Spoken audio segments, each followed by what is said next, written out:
Waves media తెలుగుకి స్వాగతం. తిరుపతి లడ్డు వ్యవహారంలో నెయ్యి కల్తీ జరిగిందన్న ఆరోపణలపై వాస్తవం లేదంటూ సిట్ నివేదిక ఇచ్చిన మాజీ ముఖ్యమంత్రి జగన్మోహన్ రెడ్డి, మాజీ టీటీడీ చైర్మన్లు భూమన కరుణారెడ్డి, వైవి సుబ్బారెడ్డిలపై అసత్య ఫ్లెక్సీలు రాష్ట్రంలో కొన్ని ప్రాంతాలలో పెట్టి వారిని అవమానపరిచారని నర్సీపట్నం మాజీ ఎమ్మెల్యే పెట్ల ఉమాశంకర్ గణేష్ అన్నారు.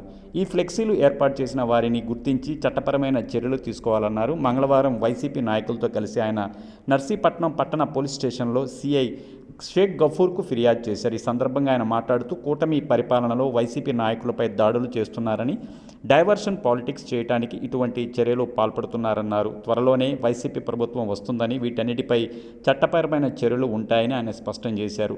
ముఖ్యమంత్రి చంద్రబాబు నాయుడు ఎన్నికల ముందు ఇచ్చిన హామీలు అమలు చేయాలని డిమాండ్ చేశారు. మరి టౌన్ పోలీస్ స్టేషన్లో కంప్లైంట్ ఇవ్వడం జరిగింది.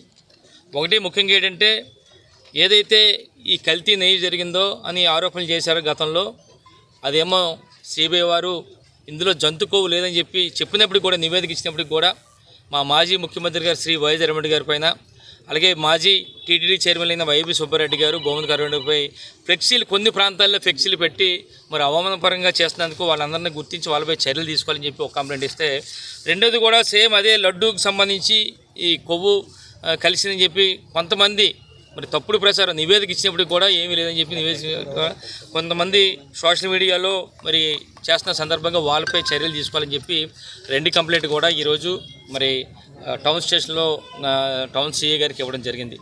అయితే ముఖ్యంగా చెప్పాలంటే ఈరోజు చూస్తే ఇక్కడ ఆంధ్రప్రదేశ్ రాష్ట్రంలో ఏ విధంగా ఉందంటే పాలన, ఒక అరాచక పాలన.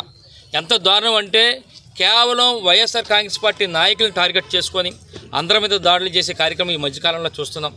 ముఖ్యంగా ఈ మధ్యకాలంలో మా మాజీ మంత్రి గారు విడదల రజనీ గారు కానీ, అలాగే మన బ్రహ్మనాయుడు గారు కానీ, మరి అలాగే టీటీడీ మాజీ చైర్మన్ మరి అలాగే భూమన కరుణాకర్ గారు కానీ ఈ విధంగా వాళ్ళ మీద దాడులు చేయడం కాకుండా, మొన్న చూస్తే మరి మా మాజీ మంత్రి గారు మరి అంబటి రాంబాబు గారి మీద ఇంటి మీద దాడి చేయడమే కాకుండా మరి ఎంత దారుణం అంటే ఆ పరిస్థితి అంతా కూడా, ఇల్లు అంతా కూడా అల్లకల్లం చేసి మరి వేలాది మందిగా మరి కార్యకర్తలు, నాయకులు వచ్చి ఎంత ధ్వంసం చేశారో అందరం చూసాం. దానికి తోడు వారిని కూడా జైల్లో పెట్టి కార్యక్రమం చేశారు.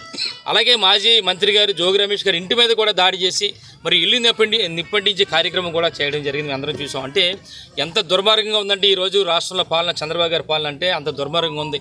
అంటే ఇదంతా కేవలం చేస్తున్నారంటే కేవలం డైవర్షన్ పాలిటిక్స్ ఇదంతా కూడా.